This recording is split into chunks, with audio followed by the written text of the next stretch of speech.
Hello and welcome to the Energy Talk podcast. My name is Olubumi Olajide. Thank you for joining us again this week.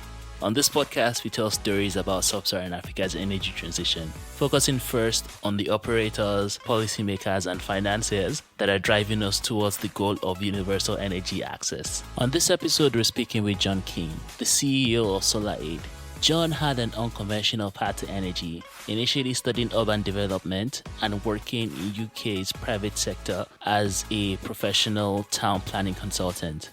John didn't enjoy the work too much because of its high level of bureaucracy, and he made a New Year's resolution to change careers to work in renewable energy on the African continent. John would later follow through on his resolution by volunteering in rural Tanzania as part of the Student Partnership Worldwide's environment program, where he lived and worked without energy access. During that time, John started to look for affordable solar products that could be deployed in deep rural settings.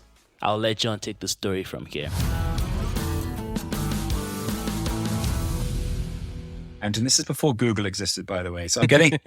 You actually had to put in the work to research. Google didn't exist. I think it was a Yahoo. I went into a search engine and I was looking for small, affordable solar energy solutions to play radios, lights, that sort of thing. And there really wasn't much out there. There were more traditional large solar systems, but there really wasn't the small, very small ones that we know today. And so I thought, why not? Let's look at if these can be made. And I found a retired school teacher in Ashford in Kent, and he was a physics teacher.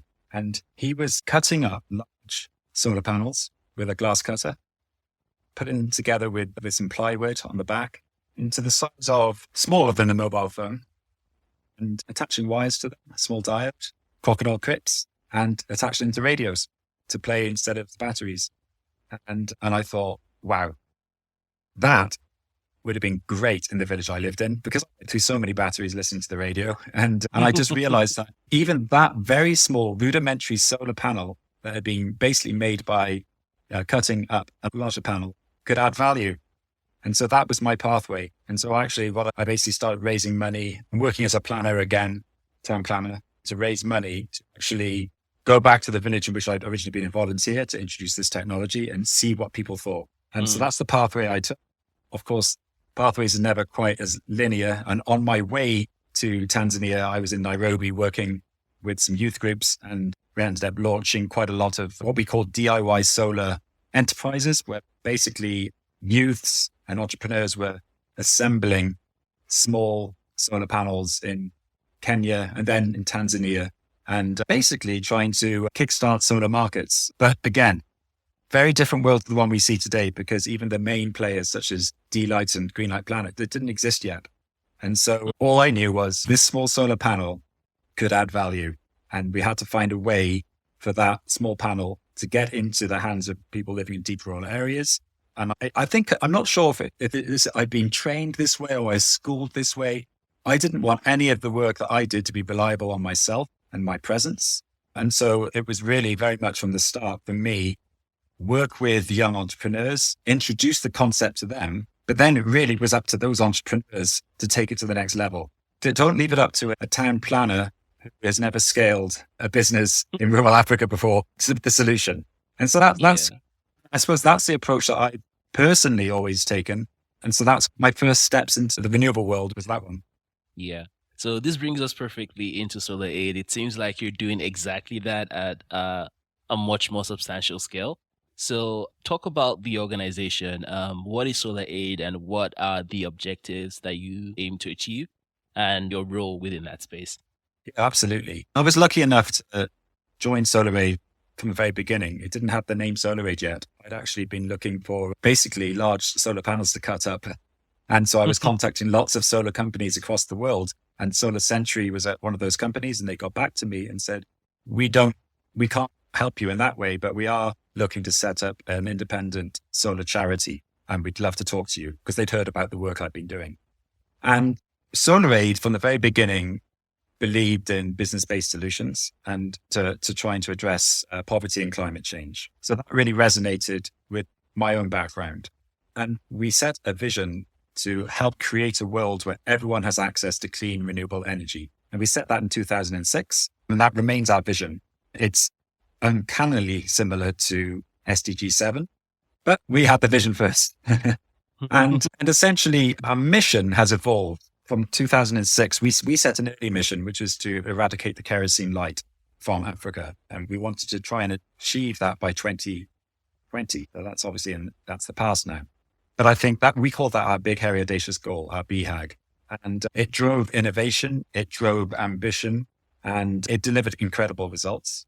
We set up Sunny Money as a social enterprise, which was owned by SolarAid. And the reason we did that was SolarAid's not a great name for entrepreneurship. It's not like a consumer-facing entrepreneurship name, but Sunny Money, it actually is. So we set up Sunny Money to test models and look at how we could scale access to solar lights and electricity because we had that very ambitious mission. So we put a time limit on eradicating what at the time was a fairly widespread form of lighting on the continent. And you had to be extremely ambitious to have any chance of achieving that. Now, obviously, the way we work, and we've always worked, is we don't assume that we will achieve that ourselves. We can only do that together with a growing sector and in partnership and by catalyzing solar markets so that we're not asking SolarAid or Sunny Money to sell every single solar light to achieve that mission. That was never the case. So that's why we really focused on the need to help build and catalyze solar markets. So there was so many other players could actually play that very important role of delivering solar energy access. Yeah. And I'm really curious what you've learned from that process, because I know that coming from a charity nonprofit background myself, it can be very challenging to operate in a more commercial space when you have that face. How has that impacted the work you do?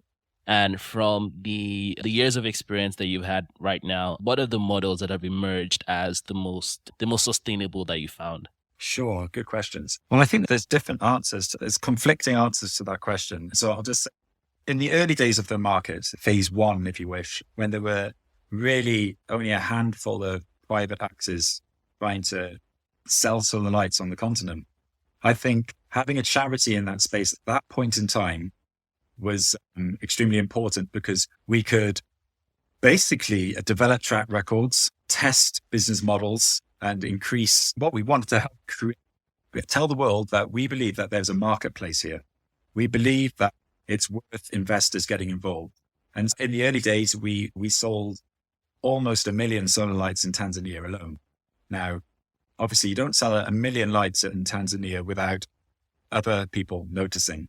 And it led to a lot of competition. It led to a lot of momentum. And actually, that's what we wanted. But on the flip side, we realized that it's very hard to scale and fund scale using a charitable model. And honestly, you want to help kickstart and demonstrate things, but you really want commercial investment to scale a private enterprise. And so that's where the market really took over and many market players grew and are growing. And SolarAid could then take a step back. And we actually exited from Tanzania. We exited from Kenya. We exited from Uganda. And if you look at it from a very top level perspective, the reason we did that is because there were now private players with private capital coming in, doing the job that we had been doing, and we were no longer needed. So that's a beautiful thing for a charity to achieve. It was a little bit messier than that in reality, but that's essentially what happened. That brings me to the next point is I think where we found ourselves today is in a very interesting point in time in the market. So, you have many actors across the continent, and obviously pay-as-you-go is a business model that has attracted significant investment.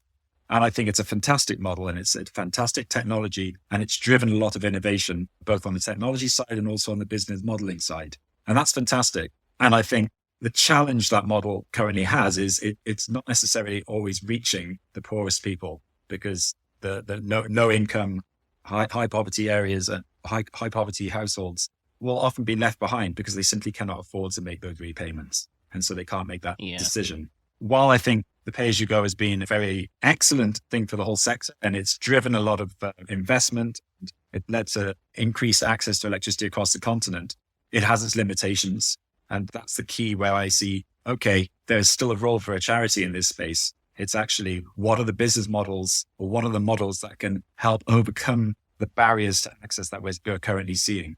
I think pay-as-you-go has obviously been a success story, but I caveat that because not everybody. And then we've seen subsidized sales of solar lights with carbon financing, driving a lot of scale. That's fantastic. But again, that's subsidized. But right now, what we're really interested in is energy as a service. And essentially, that's what SolarAid, one of the initiatives SolarAid's been really focusing on in the last 2 to 3 years, is recognizing that when you're selling a solar light or a solar home system, you are asking a household to make an investment decision. If you've got low income, some people will decide not to make that investment decision and they'll go without, or they will try to make that investment decision and then struggle to make the repayments, or the company selling will make the decision for them because they'll say, you are not wealthy enough and you are too high risk a customer, so we're not going to sell to you. And so we looked at all those problems and thought, okay, but you can't tell us that in a rural Malawian household that has been screened out of being able to purchase a pay-as-you-go home system doesn't want a pay-as-you-go home system. But if they do, they want it, but the offer that's being made to them doesn't work for them. They can't afford to take the risk, or they simply can't afford it. So what we've been doing is working with communities as a whole and developing an energy service model where essentially you take away the risk.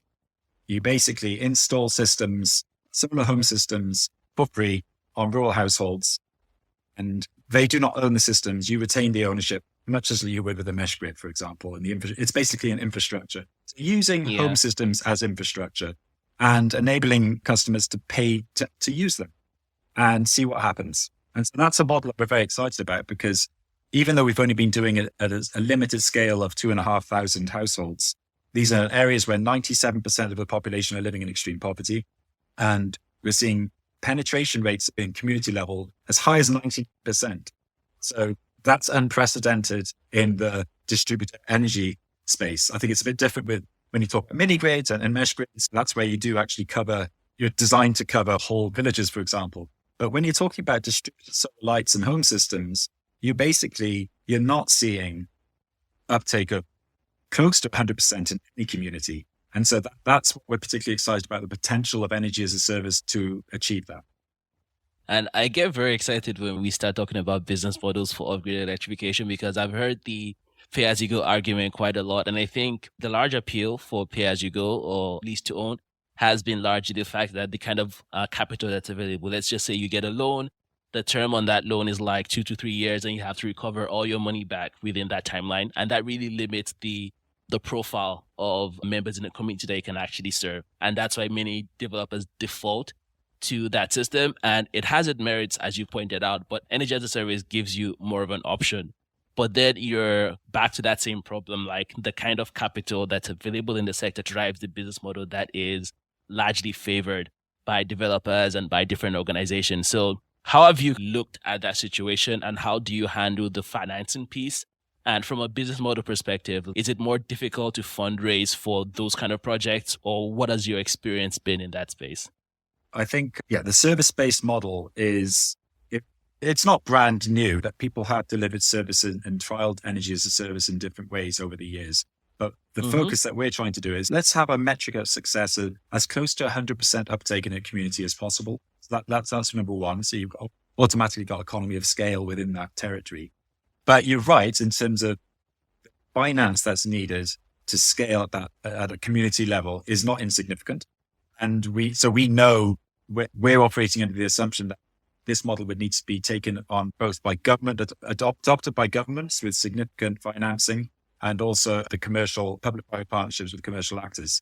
What we don't currently know, and this is why I think it's important that SolarAid does this work, is we don't quite know what the business model looks like in terms of all the financials and all the assumptions that you make within those. That's why we're developing it. We're stress testing the model at the moment to inform business assumptions. And I think in terms of how you finance that, at the moment, we're doing it, as I say, at relatively limited scale, 2.5. We started 500 homes and 10 schools. By the way, the schools were not part of the plan. It was when the education authority saw this happening, they asked us to include schools and school teachers, which was fascinating. We were like, okay, we will treat you as a household and you are just another customer. And so it's including, great, it's great, And so what we, by default, have got the schools being provided with basic access to energy as well in this pilot. And once we saw that the concept seemed to work, the important thing is we don't know a concept's going to work until we try. And so we try the first 500, 550 systems. The results were pretty impressive. They still are. It's been going for 24 months and usage rates are like 80, 90%. And this is repayments and payments are exceeding the assumptions that we made in our original modeling. That's number one. We're stress testing it to 2,500 to see what operational efficiencies can be achieved at scale. We actually need to scale it again to about 7,000 to reach a whole traditional authority area. How that's financed, when you start with 500 or 2,500, we kick in with a fundraising team in the UK. We talk to people and organizations and high net worth individuals who it's the practicalities of what we're trying to do.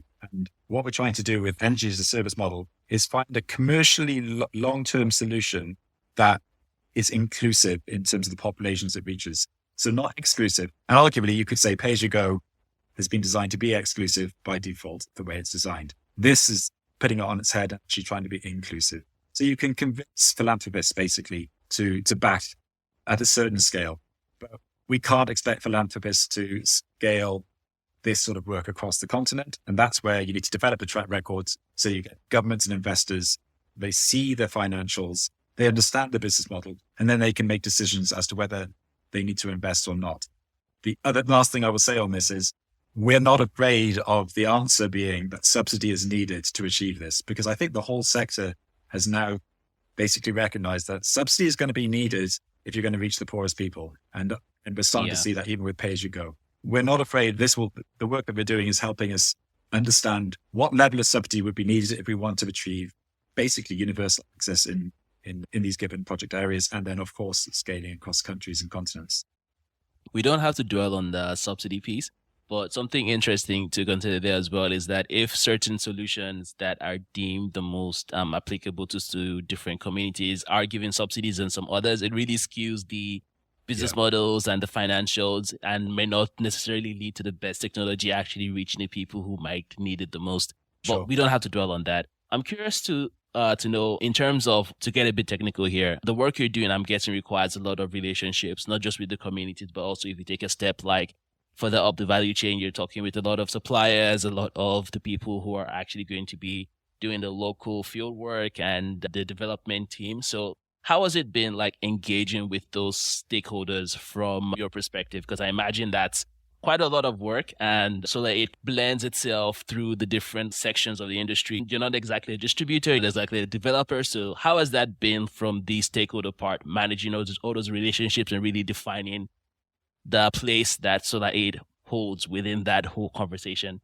It's an interesting one, that I think we benefit from the fact that we're the old guys on the block. We've basically been around since before most people in this sector existed, right? So not existed, but we're operational in the sector. So we are known. We're known. So obviously, we have very good relationships with most of the leading suppliers. Yeah, you've got the D-Lights, you've got Omnivoltaic, you've got Greenlight Planet, or as they're called, Sun King now. And obviously, when at one point in our history, Sun King was the largest distributor of solar lights on the continent. Now, that's ancient history, but we obviously helped us develop strong relationships, but also a lot of expertise as to how to operate at scale and commercially. But also, you don't sell that volume of lights. And I suppose we don't say this. Majority of those lights were not just sold by selling 1 million lights to one customer. They were sold to individual customers in deep rural areas. Okay, so this is last mile work. And you don't do that scale of last mile activity without having very strong links with the communities with which you work. And if we take Malawi as an example, again, we're benefiting from being the old guys on the block. The organization was established in 2008, and we've been working essentially through school networks since that time. Now, a lot of the work that we do has been in partnership with schools and happened partly by design, partly by accident. By design, because we know that schools are in rural villages. There's typically a school or a school nearby, so it's a hub. It's a natural hub in a community. And I say by accident because obviously SolarAid is a charity, and part of our remit, which I didn't finish saying at the beginning, was the current mission is to ensure that every home, school, and health facility on the continent has access to solar light and power. And we're not going to do that ourselves. We have to do that in partnership. But so we've always worked with schools, we've always looked at how we can electrify schools as well. Because of our experience of working with communities and looking at how we can electrify institutions, that helped us build relationships that would be needed to actually reach the community level as well. Yeah, that's very interesting. And in terms of the systems you deployed right now, what are the capacities, the system capacities that you kind of like set it in? Do you see like the need for bigger capacities? Because I know that you're focusing more on the residential side, not really productive use. So what capacity seems to be the most prominent right now? And which ones do you think would be the best to scale up this model that you're working on? It's a good question about the debates in the industry around what level of electricity or power counts as access. Electrified. Yeah. And it depends which way you look at it, because obviously we made our name as an organization by working to eradicate the kerosene light using the simple, humble solar light. And so we know the impact just access to a simple solar light has if you have no access to electricity and you don't have a light. But also, I've been saying this for a long time, we're not saying that accessing a solar light and your problems are solved and happy days, let's all go home. No, we're basically, what we're saying is that's one affordable solution and it can have a practical benefit. Of course, the next level is arguably tier 1 levels of access. So that's your typical home system, multi-light system that can charge phones. And so that's the technology that we've been using for the energy as a service trials. These are 15-watt systems. So if you're living in a rural household that's never had access to electricity, you haven't got many appliances. You might have a radio, you might have a phone. Arguably, that's it. And so basically, you won't run out of power by charging those things. And so that's the energy as a service approach. But we're not dogmatic over what level of access people should get. I think we're practical.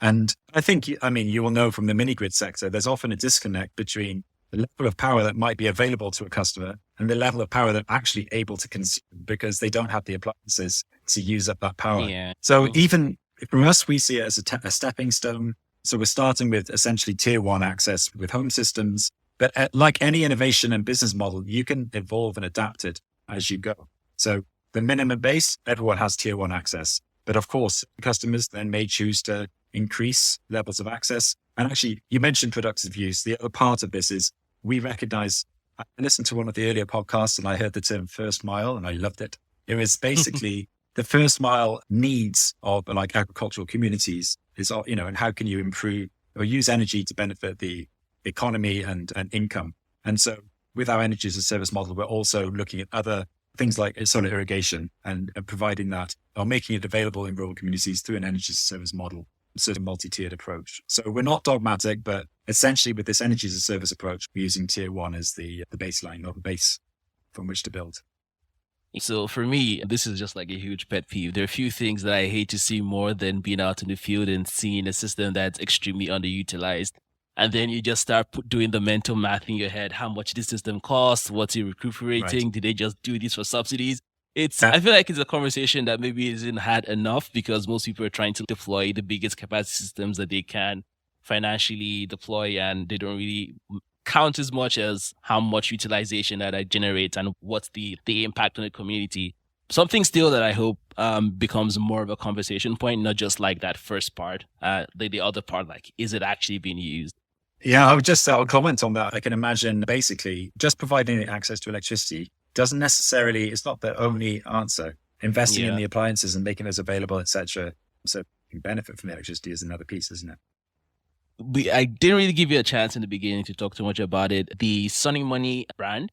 So is it just the operational arm of SolarAid, or how do you talk about it to people? Yeah, Sunny Money started as a program because, as I said earlier, we couldn't have this exciting entrepreneurship access to small solar under the name SolarAid. So the name Sunny Money actually came from my head because I'd been reading about the Money Maker, which was a treadle pump for irrigation in Kenya earlier that day. And then we were talking with the board about the need to think about changing the name SolarAid, and Sunny and Money rhyme. And so how about Sunny Money? Then we had a whole name. Then we had a whole naming exercise, all these different names, and it came back to Sunny Money. So it started as a program, entrepreneurs, and we always worked with partnership. We were working with entrepreneurs to help them assemble small solar kits and sell them under the Sunny Money brand.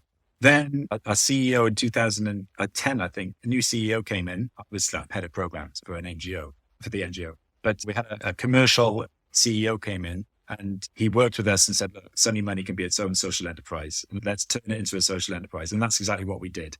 And so it never changed in terms of the reason we set it up is so that it could be a consumer-facing brand and an entrepreneurial brand. And then once you turn it to a social enterprise, it becomes its own organization and commercial actor.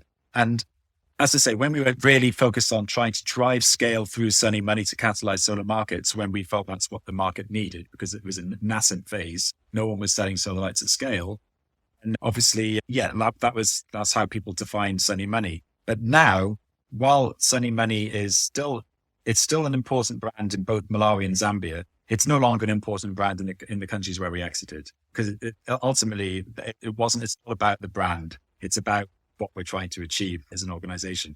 In Malawi, Sunny Money is a social enterprise. It imports quality solar systems and lights, aerosol approved. And what we've helped establish is independent solar businesses across the country with Malawian investors owning those businesses. Okay. But they will work under the Sunny Money brand. And so it's evolved, but it's still the same purpose. It's a brand that can be trusted for rural customers. And so that's it. But I will say, because of an increasing focus on innovation to basically address the gap between who the market is reaching and who it's not, when we innovate, we generally are still doing it in Malawi and in Zambia under the Sunny Money brand. And the reason we're doing that is because any innovation that we support, we want it to be a business-based solution. We don't want it to be just an NGO solution that comes in and people go, oh, that's great, that's free. So we still do it under the Sunny Money brand. The only time that isn't the case is we're doing it when we're supporting projects in countries where we do not have our own teams. So a quick example is we're part of a consortium of actors working in Madagascar. Sunny Money does not have a presence, but we're supporting innovation work there that is consistent with our mission, but it's under different brandings. And good thing you brought it up. I'm really curious what motivates the way SolarAid looks at markets. What was the initial push when you entered East Africa? Are you looking at expanding into other markets right now? And just generally, how have you seen the different profiles between the different countries you've operated in so far? Yeah, SolarAid began essentially in Malawi. And the reason it began, when I joined SolarAid, there was one staff member. When I joined SolarAid, actually, there was a volunteer, me. But but there was basically other volunteers as well. But in terms of operational volunteer in Tanzania, it was me. And then we had a new CEO in London. But what we didn't have is lots of, strategists looking at the continent going, where's the biggest energy access issues? What we had was personal links. Solar Century was the organization that helped found SolarAid, and one of its staff members had strong links with Malawi. And with rural Malawian communities. So that was a practical place for SolarAid to actually start to support energy access projects. And then I myself, through my own sort of self-startup projects, DIY solar projects, I started in Tanzania and Kenya. We had, a few years track record of energy access there. So when I formally joined SolarAid, there was a clear sort of mini hub developing in sort of East and Southern Africa. Now, I mentioned earlier, the original BHAG, it was continent-wide, and our mission today is still continent-wide. And people look at us and go, but you're only operating in Malawi and Zambia. Are you guys serious? And back in the day when we were looking at Sunny Money scaling, we did establish in Senegal, and we wanted to learn how to work in a Francophone context in a French language and push ourselves to operate in West Africa. Today, we see us having scaled impact through partnership and influence. So, as I say, but the example, we're not personally in Madagascar, but we're working with very knowledgeable partners in Madagascar where we can potentially add value. That's maybe on powering healthcare solutions through energy as a service. That's something we're exploring right now. And then it just gets to bandwidth. How quickly can you have an impact in other countries? So what we don't want to do is set up SolarAid in 50 countries across the continent. That'd be huge amount of money, huge amount of management bandwidth, and I think it's probably a waste of time. But what we do want to do is showcase the lessons that we learn, showcase the models that we learn, and look for aligned partners who can walk the path with us. So whether or not that's in Senegal, where we've been working in partnership, in Madagascar, where we're working in partnership, or potentially some of the largest countries such as Nigeria and Ethiopia or the Congo. I think the only way that we'd have significant impact there is by actually working with knowledgeable partners on the ground. And rather than trying to scale Sunny Money, we'd be partnering with the local operators and working with them to try and overcome the barriers so that we can further access in deep rural areas. Yeah, that sounds really good. And I have two questions to wrap up with. So first is in terms of impact. It's amazing to hear this started from your own personal volunteering track and this led into something that's become like your main career focus. What has been like something that has been the most impactful experience for you so far? Either it's like a project or just like any anecdotes that you've experienced so far, whether it's from your volunteering time or your time with SolarAid? Oh, that's a tough one. That's a tough one. I think I could probably answer two ways. The first is in the early days when we were essentially leading the development of early solar markets, especially in rural Tanzania and rural Kenya, and seeing light sales increase from, I'm not joking, from like maybe 100 a month to pushing towards 100,000 a month. And seeing the impact of that in rural schools with rural school children in Tanzania was incredible. The excitement and also knowing that all of a sudden households are accessing solar lights for the first time was fantastic. Actually, I remember at that time, actually in rural Kenya, I was invited to stay with a family in Kenya, in Western Kenya, and we were sat down having an evening meal. And it was amazing because it was such a good vibe around the household. It was a privilege for me to be there. The only reason it was really happening is because there were solar lights hanging up in the ceiling. And outside, a motorbike drove by. And I thought, my God, to go a few years ago, that motorbikes weren't driving here, the cheap Chinese motorbikes, and someone had a mobile phone. And my first experience of living in rural Tanzania, no mobile phones, no motorbikes, no solar lights. And I had a sense of things are changing. And I suppose that, so these are little touch points. But being in Malawi, talking to this lady who was accessing a solar light, and it was a phone charging solar light, and she used it to power a radio. And she was so happy because she would play her radio, she would have a light, and she just gave me a high five and said, Malawi's moving forward. And it's, and she was just like shouting excited, Malawi's moving forward. And it's those, because you do need reminders. I think a lot of my friends who I grew up in South Wales, and love my friends in South Wales, but I know who I was when I grew up in South Wales, and I didn't know the importance of electricity. I took it for granted. I didn't know the importance of small amounts of electricity. I took it for granted. Of course I did. It was always there. Just to see the impact of such a small amount I think it's very rewarding. But I think the problem with electricity is it's never enough.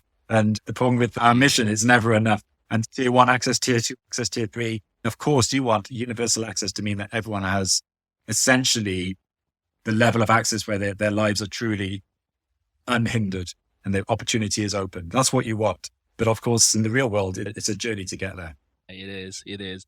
And I share a lot, like I relate a lot to the story that you told. It feels like a very special feeling when you actually do the project and you get to see the immediate impact it has on the communities and the people, whether that's like having the first light their houses come on for the first time, the look on their faces when they have lights at night, or just bringing down their bills of buying like kerosene, petrol, or diesels for whatever it is they're doing. It's a very special feeling. And I feel like it's something that can get lost in the noise of like fundraising and like dealing with all the multitude of operational challenges that comes with working in this space. But yeah, those moments, especially for me, made me think like, yeah, like this is exactly why I want to be in this sector. No, that's right. It's humbling too. And so it's always a reminder for me what privilege it is as well. So it's, you know what? My life's pretty easy. When you're basically high-fiving because you've got access to a small electric light that can play your radio as you sew at night, that's amazing. That's transformational. And so again, it's grounding and humbling. And I guess that's what motivates us to do what we do. Yeah, exactly. And to end off with, so this is a question that we started asking all the guests. Not sure if you had time to prepare for this, but we've had a very rich conversation about all the work you're doing, the way you're looking at the ecosystem. So How would you define failure for SolarAid's mission and more broadly the push towards universal electrification in the African continent? How would you define a failure to that mission? I think that we've all signed up to the SDGs and SDG 7, 2030. And I think failure is if we haven't made significant progress towards it. Our original BHAG, we didn't achieve because kerosene lights are still used and we're 3 years past the 2020 date. But I think if I'm easier on ourselves and as a sector, huge amount has been achieved in terms of there's more people now using solar lights and accessing electricity on the continent than ever before. And it's going in the right direction. But it's not going fast enough and it's not going, it's urgent enough. And I think the failure is there's probably too much talk and not enough action. And I think this sector needs investors, but it's not fair to to ask investors to be the full solution. It's not fair because what investors have people's money at risk, and the challenge that needs to be overcome needs more than just private investment. It needs a blend. It needs a lot more philanthropic, and we shouldn't be afraid of more philanthropic money to come into the sector. So long as it's spent wisely and not just with the traditional NGO approach, I think that needs to happen urgently because only 7 years away from 2030. Now, in 2030, if we're still talking about the same sort of issues that we're talking today, I think I would arguably see that as a failure. My hope is the conversation has moved on and we're looking at many more success stories. But my fear is that we still got a long way to go by then. So I suppose that's my answer, but I'm very hopeful, and especially with energy as a service, not just at household level, but also in institutional level, for example, in schools and clinics. Because I think we've seen a lot of what you would classify as failures over the last 20, 30 years where solar systems get installed maybe on a school. And then after 2 or 3 years, it falls into disrepair because, where's the technician or who's got the finance to repair or where do you get the spare parts? But I think if you approach to an energy as a service model, then those issues start to move away. And then it just becomes a finance issue.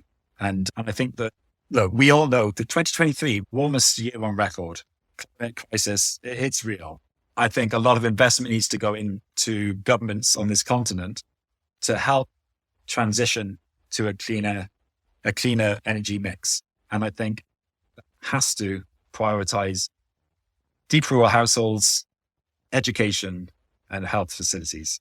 And so if you haven't got an energy budget line for every health facility on the continent, if there's not an energy budget to pay a bill for that health facility to turn on a light, we got something wrong. While the challenges are immense, the solutions are quite simple. And often I find that the solutions, they're political problems. But I think we know how to generate electricity. There's business models exist, there's finance available, and there's philanthropists, and we have a goal, 2030. So we just need better coordination and more urgency to achieve it.